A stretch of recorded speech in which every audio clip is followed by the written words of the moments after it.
Assalamualaikum warahmatullahi wabarakatuh. Saya Septian Romalita, semester 6D Prodi PAI. Di sini saya akan membahas kembali apa yang sudah dibahas oleh dosen saya dalam mata kuliah fikih 4, yakni tentang syarat untuk mendapatkan harta warisan.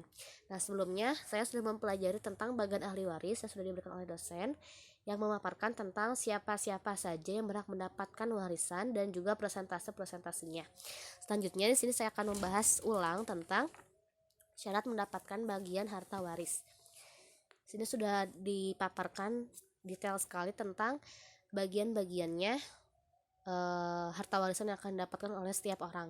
Yang pertama ada zauj atau suami yang akan mendapatkan 1/2 ketika tidak ada keturunan atau furu. Jadi kalau misalnya istrinya meninggal, suaminya ini bisa mendapatkan 1/2 harta warisan jika dia tidak memiliki keturunan atau anak. Namun jika dia memiliki anak atau keturunan, maka dia akan mendapatkan 1/4 harta yang ditinggalkan oleh istrinya. Selanjutnya ada istri atau zaujah yang jika dia memiliki keturunan atau anak maka akan mendapatkan 1/4.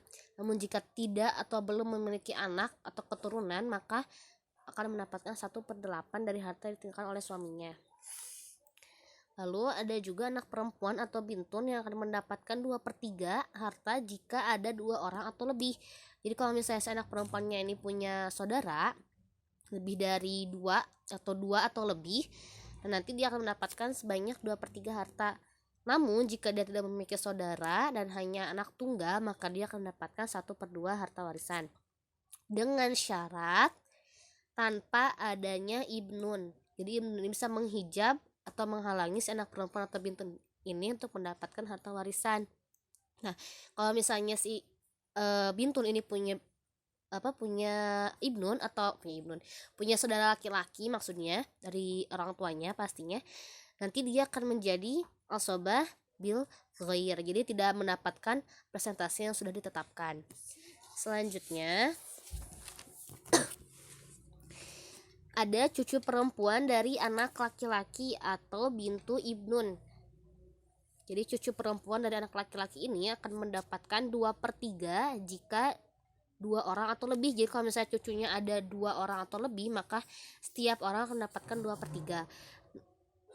Namun jika hanya seorang saja cucu perempuannya, maka akan mendapatkan 1/2 dengan syarat, lagi-lagi syaratnya tanpa adanya ibnun, terus ibni ibnun dan bintun. Jadi harus sendiri gitu. Nah, kalau misalnya nanti bersamaan dengan cucu laki-laki dari anak laki-laki, maka dia bisa menjadi asabah bil ghair. Lalu bisa juga seorang cucu perempuan ini mendapatkan 1/6 harta ketika bintun mendapatkan hanya setengah. Jadi cucu perempuan itu bisa mendapatkan 1/6 jika ibunya berarti ya mendapatkan hanya 1/2. Lalu selanjutnya ada saudara perempuan kandung atau ukhtun syakik. Saudara perempuan kandung ini atau yang ibu sebapak ini bisa mendapatkan 2/3 harta jika ada 2 orang atau lebih. Berarti kalau misalnya ada saudara perempuan lainnya.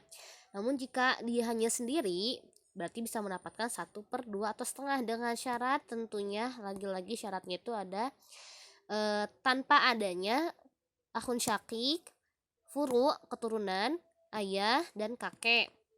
Nah, kalau misalnya bersamaan dengan dia ada akhun syakik atau saudara laki-laki kandung, maka dia menjadi asobah bil ghair statusnya dan mendapatkan harta yang tidak termasuk ke dalam presentasi furudul muqaddarah.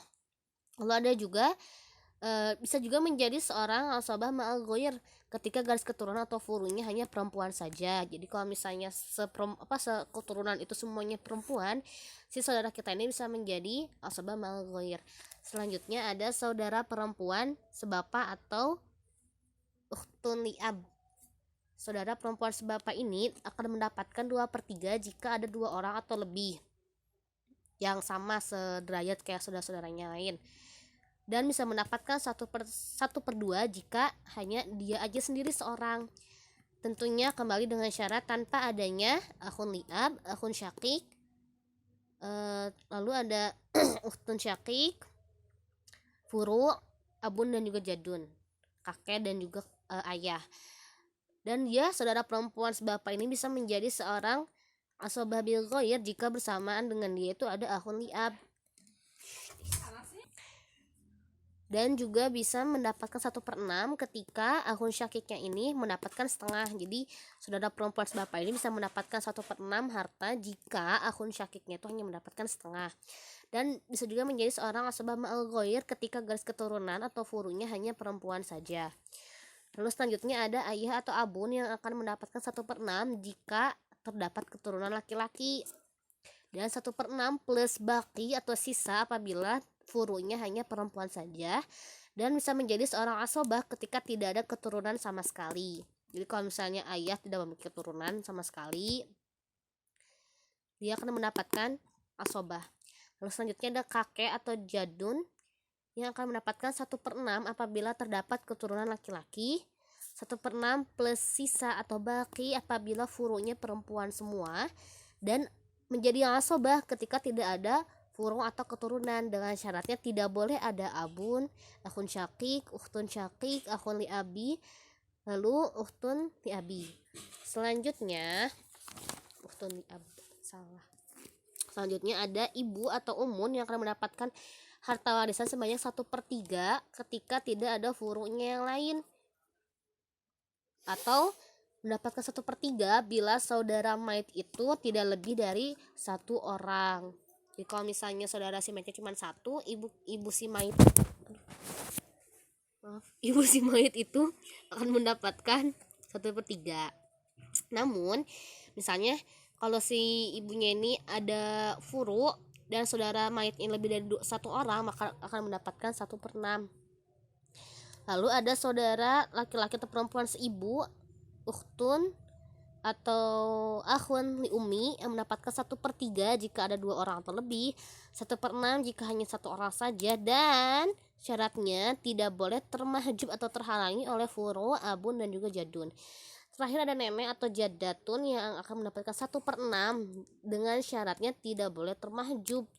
Nenek dari ayah termahjub oleh siapa? Oleh abun dan juga umun, sedangkan nenek dari ibu termahjub oleh umun.